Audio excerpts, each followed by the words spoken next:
We have Chief Robert Farrell here this evening, and Bob Masuda, also from DLNR. I guess you guys are both going to be doing this presentation this evening. Okay, just the Chief, okay. Chief Farrell, briefly, just for some of the members here, if you could tell them who you are. Thanks, Tom. Thank you, members of the GMAC, for inviting me and allowing me to kind of give you an update on what we talked about almost a year ago in terms of the things that we can do to help shooters and hunters on the Big Island kind of comply with our laws. So just briefly, my name is Robert Farrell. I'm the doe care chief. I've been in there just a little over a year now, and previously to that, I did spend a little time on the Big Island working. And as part of my duties, I patrolled and went up to places like we're going to talk about, mile marker 16 in particular, and encountered, and talking with the other officers, we discussed what we're going up there to enforce. And we talked about the hunting rules and the shooting rules and how those were kind of the shooters at these areas that were primarily target practice were being held to hunting rules. So in most cases, that's probably not a bad idea. A hunting license is a good thing to have if you're going to go out shooting. Wearing orange, I don't have much of a problem with that. But then we got to the caliber issue. And so I was told that the officers were writing tickets for people discharging a .22 and actually seizing the firearm. So that made me a little I didn't agree with that approach. As a retired game warden from California, working my way through the ranks from warden to assistant chief of the California Department of Fish and Game, I had enough experience to call BS on that. And so I thought to myself, well, you know, that's probably not a good ticket to write, but why are we writing it? So we went through the rules, the regulations, talked about it a little bit more, and we found out there was really no legal place for these folks to go who wanted to shoot. So now that I'm the chief, I think I can make some headway in that. And I have, we've identified a couple areas that are good candidates for a public shooting range. We looked at some of the authorities, and it appears to me that the department, DLNR, has the authority, the board has the authority to designate certain areas as public shooting ranges. And a couple of the areas are probably well known to a lot of folks here, mile marker 16 and Mauna Kea.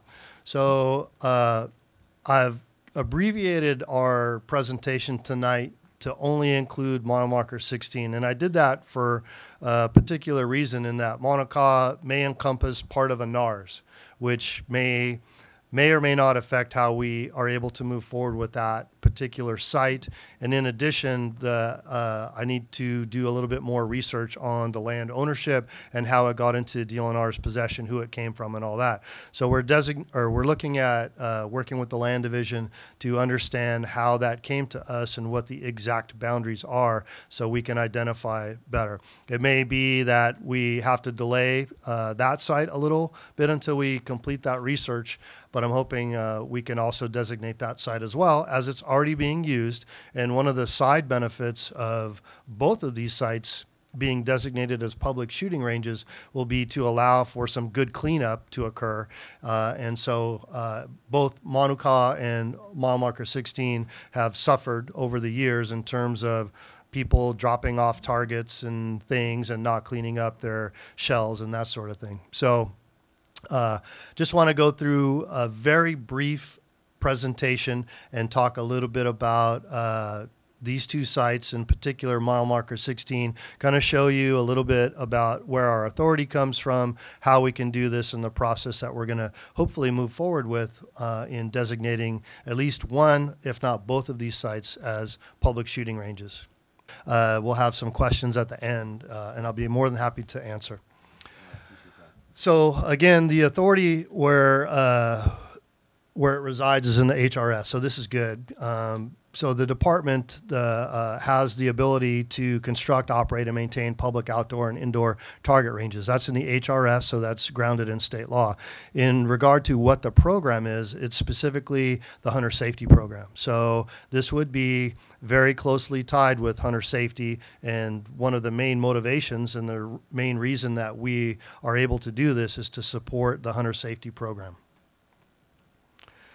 And then so within the HARs, under definitions, when it talks about a public shooting range, it means an area designated by the board, and that would be the Board of Land and Natural Resources, as a location where activities related to target archery and firearms shooting may be conducted. So again, the board has the authority to designate a public shooting range. So once that range has been designated by the board physically, then there are certain rules that are already in place that apply. So that's another good thing. We don't have to develop a bunch of rules. We already have the authority within the HRS, and we already have some HARs that apply. And so as part of that, the department has the authority to negotiate and enter into agreements, concessions, or leases with an individual, private business, concessionaire, nonprofit entity, or other public or private organization to manage and operate public shooting ranges as may be authorized under Hawaii HRS, which is the one that we talked about earlier. So basically what this is talking about is our ability to enter into an agreement to have a gun club, almost anybody come to us with a proposal, go before the board and look at agreements on how we might be able to develop and or manage the operation of this public shooting range. Now, this doesn't have to occur. The department can do management on its own, but we also have this ability, which is really important if we want to engage with other entities to try and help us manage the range. It also allows us, the department or its designated representative may set criteria for the use of the public shooting range. So in terms of setting hours or safety zones or other types of rules that may be needed at the range outside of the rules we're going to talk a little bit about later, the department has the ability to enact those as well. So this talks a little bit about some of the rules, and this is in that same section, that are already in place. So you can see C is the one that we're concerned about, where it gives us an exception to the caliber. But it also talks about some activities that are prohibited. So if we designate it as a public shooting range, hunting would no longer be allowed in that specific area, which kind of makes sense because you can see that you don't want hunting to be occurring at the target range as well. That would create some enforcement issues and other things. No camping, possession of alcohol, all standard good things that you don't want to have happening at a range. So here's a quick diagram of what mile marker 16 in the site looks like. So the small square that you see at the bottom of the screen is the actual range area. So I wasn't able to load the video up because it didn't go over email, but we have a good video that kind of shows what the range looks like. But in general, this would be the area that we're talking about designating. The small square is the actual shooting area. So that's a 100-yard range. And I know some folks would like a bigger range, but for now, I think 100 yards is a good compromise, and it gives you a good place to sight in your weapons and practice. And then the larger area is our safety zone. So we just took a mile basically to behind the area. And if you've shot up there, you know that there's some berms and structure already there that would prevent a lot of the overshot of bullets, but we still allowed a mile back behind the range in the direction of fire. And then here's just the numbers, the actual numbers. So we'd be using this to kind of designate the packet. Should the board decide to designate the area, we're going to need to obviously have good markers and latitude and longitude for the particular area. So again, that's basically it. That was the mile marker 16 one. The monocall one is very similar. And then we had a little video kind of overshot of the particular area. And the thing that is unfortunate that when we can't see the video is that you'll see DOFA has been cleaning up some of the mile marker 16 area, and it looks really good. So that would be maintained, of course. Monocaw doesn't get that same treatment right now, and you can see there's a stark difference in the two ranges if you go to both of them in the amount of debris and junk. So our hope is that all that would go away and that range would be properly maintained. People would be policing up their brass, removing targets and no longer using it as a dumping ground for old refrigerators and TVs and whatever other, makeshift targets folks like to shoot at. So, Excuse me, Teresa from Kona, we can't see any map of Monuka area. Are you posting it? No, that's we took that down because the area, again, there was an area that we had initially designated, and in consulting with the Attorney General's office and internally, some of the area may be not able to be converted as readily as mile marker 16. So I deleted that particular portion of the presentation because I want to make sure that we're able to do what we need to do within that area. So the reason you're not seeing Monocaw is because it's not being presented right now. Thank you. So Tom, if there's any questions from the committee or anybody else, I can try and answer those. I have one. This is Willie Joe. How are we expecting to, police, well, not police it, but to is it going to be just self-ran? I mean, people will just kind of how it is now, where you just go and do your own thing, or is there going to be staff there, or? So I think there's what's the thought? That's a great question, and it's part of the kind of progression of where we want to go. So right now we want to designate the area as the area. Mm-hmm. So worst case scenario, we put up a couple signs with some operating hours. We put up some trash cans up there, maybe a lua or two, and we kind of try and work it that way up until such time as we identify where we want to go with proper management. If it gets developed into a range with, shooting stations and a range master, a sign in and sign out, those are all things that can happen there. But for now, we want to try and designate the area so that we're not coming up against this enforcement of the hunting rules in an area where people are not hunting. Yeah, okay. When this designation goes into effect, that becomes like a 7-day-a-week sort of a thing rather than just the weekends only? So again, that's something we need to talk about as well, because currently, when we're in discussions right now, this is a forest reserve, in particular a watershed. And so really it's only open for permit access only. And if you really were a strict interpretation of the hunting rules, it would only be weekends and holidays, I believe. So those are all things that we're working to mitigate so people can use it 7 days a week. I would think operational hours would be kind of similar to what the hunting rules are in terms of daylight and sunset. Later on, if we have further development, of course, night range activity could occur. But for now, we'd be looking at some simple rulemaking to try and keep it open and with hours of operation. And so for enforcement wise, those are the rules that we'd be starting to enforce. So rather than, you're shooting the wrong caliber weapon, now, you're shooting after hours or something like that. Question from Kona, please. We could barely read what was posted. Is it possible that we could have a printed copy? I can send you that. All right, thank you. Of course. Any other? One other, James O'Keefe. Is there a formal process for clubs to apply for an operation agreement with the DLNR? Do you have something that you've done in other capacities, say with ocean recreation or something that would give the clubs a blueprint of how to proceed with the DLNR once those decisions are made? The HAR in the rules say that we can enter into those agreements. It's really silent on what the form of those agreements are, but I can look to my colleagues. Dave Smith is here from DOFA, and look at areas or state parks that we have existing concessions or outside management to offer some guidance once we get to that step. Okay, that'd be very helpful. Thank you. So this is like, you have a timetable? Well, I would like to get this on our board agenda in probably the second meeting in February. That would be my hope. And So,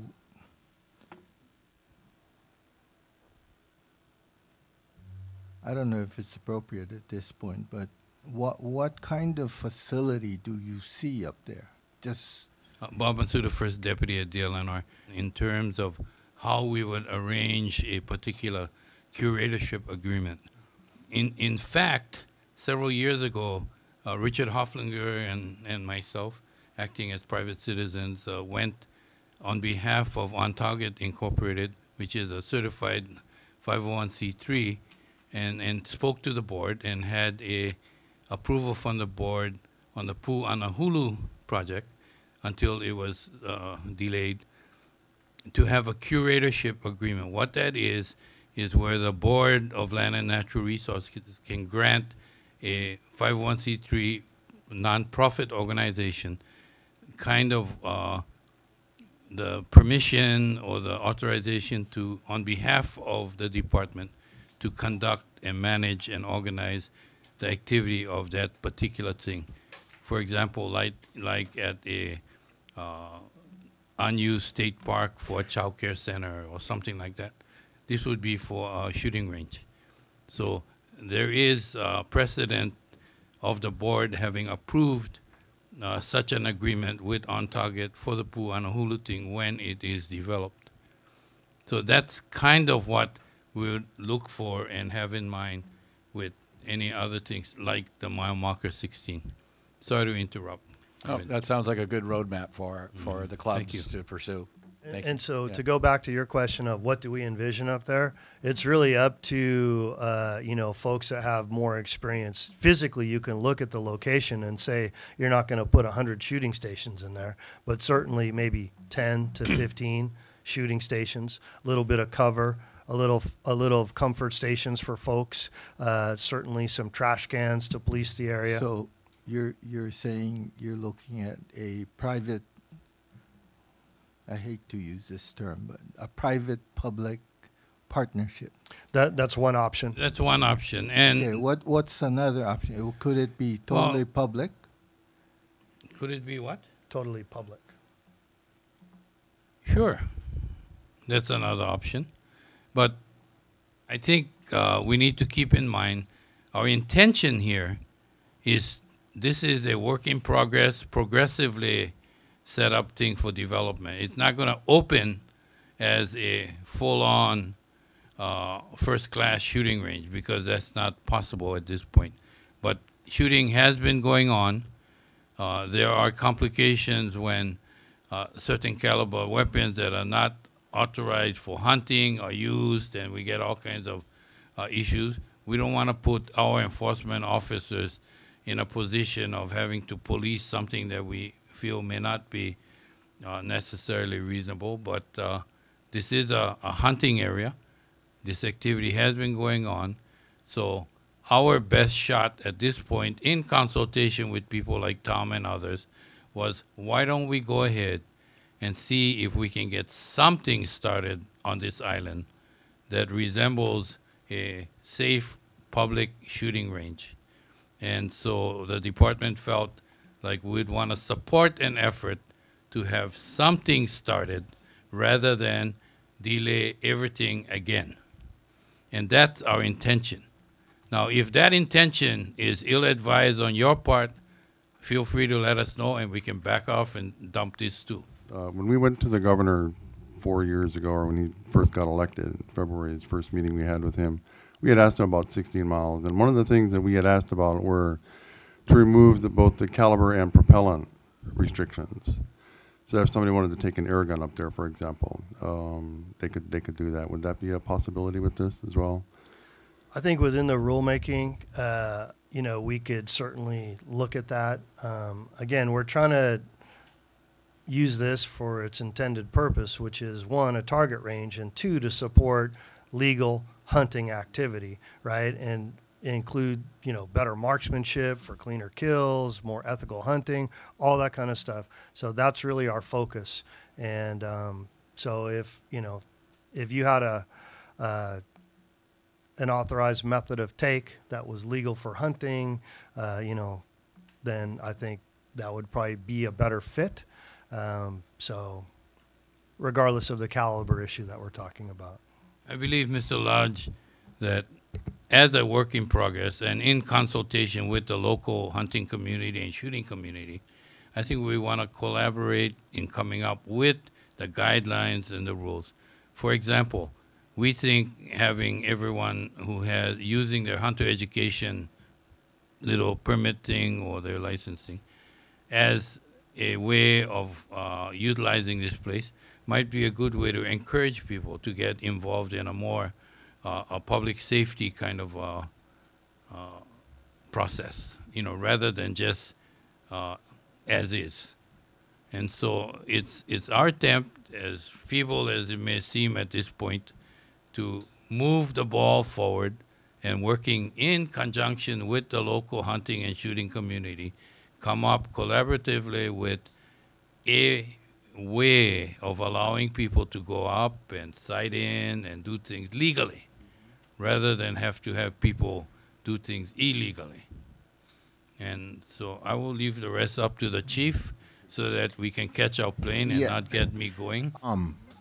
Bob, I wouldn't say that it's a feeble attempt, because it's more of an attempt that we've ever had. So I thank you guys for that. I mean, that's I understand what you're saying, and I don't think anybody disagrees here. We have probably more bigger ideas for the whole thing, and that's why we're asking. But I personally, I appreciate the work, and I mean, that's great. I mean, because we've asked in the past about 16 mile marker, about Manuka, and we never could really get any answers as far as, I mean, it's hard to teach our youth. We to got it shoot entirely. with a You have big a gun, You have a doe care so chief that's great. and a first deputy and a chair who supports Yeah. supports hunting and supports providing legal ways in which we can Right. address our hunter and shooter needs. I would like to add one thing. The Manuka property, because it's It's a NARS. I understand. in a that. NARS, we wanted Yeah. to. But as bad as the place looks now, our NARS staff took out more than 20 vehicles out of there Yeah. and started the cleanup. So although it looks like whatever right now, it's a lot better than it used to be. Right. We're going to get to that. The other thing I want to leave you with, just because we're putting attention on getting mile marker 16, which I think the chief had a great idea. Let's get something done. Doesn't mean that the Pu'anahulu site it has been abandoned. Our administration is committed to moving forward with that project at the appropriate pace and at the appropriate time. We would appreciate all of you who support hunting and shooting activities to come out and support the effort over there at the right time. But right will now, happen. that's going to take a lot longer than this mile Right. marker 16. No, that's great. So it's better to have something great. rather than Because nothing. I totally agree. I mean, ticketing people for Farrell. wanting to enjoy the afternoon.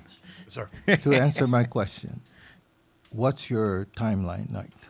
So again, What are your activities that you want to do, and in what time frame? we're shopping it right now. We're gathering support so that when the board hears it, hopefully in February, we will have support from organizations like yours and members of the public who want to see this happen. That's my goal. So toward the end of February, I hope to put it on the agenda and put it in front of the Board of Land and Natural Resources. Okay, now, on that note, how is it that we would go before the board? You can testify once the item comes up on the agenda. You can testify both in writing and coming to the actual Okay. board meeting and testifying verbally on that agenda item. How much, the agendas are out like 2 weeks ahead of time? Yes, We'd have and some they're time to- posted online, and I'd be more than happy to send the link No, if you would- yeah, to if you you, would mind, Tom, yeah. and for dissemination to everyone that would be interested. And we're working actively, like I said, with all the folks that have an interest in doing this to try and get that support, because that's important. I mean, this is something that we need to demonstrate that the community is in support of. Tom, this is Donna from Kona, West Hawaii. We have a guest here from Kohala that would like to ask a question. Okay, Or and make Chief Farrell comments. has to leave in about 1 or 2 minutes, so. My name's Don Watson. I'm here on behalf of On Target Inc.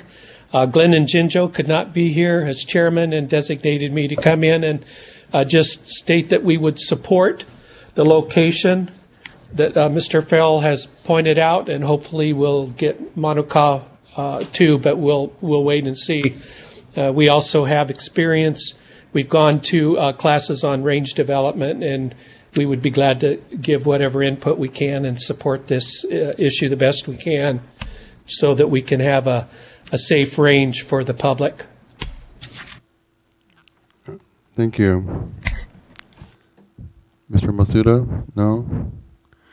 Okay. We'll be in contact with you, Chief, and we do definitely want to support this issue in front of the board for you, and we might be able to get our mayor actually to write a letter as well on this issue. We'll talk about that tonight. Thank you, Tom. And just to say, I'm still actively working on the Manuka issue, so I want to make sure that both sides have some access, and that'll help a little bit. But we want to get something on the map. We want to have a place for people to go, and that was the other frustration of mine when I contact folks is like, hey, you can't shoot here. Well, where can I go? Well, you don't have to go home, but you can't stay here, kind of like last call at the bar, So I want to have now the officers can say, hey, you can go to mile marker 16, and it's legal to shoot there, and support our hunter safety program. So thank you very much. I Thank you. appreciate your involvement here actually, and your history behind this. So again, I thank you very much for sharing this with us you. tonight. Thank you. Thank you. Yeah.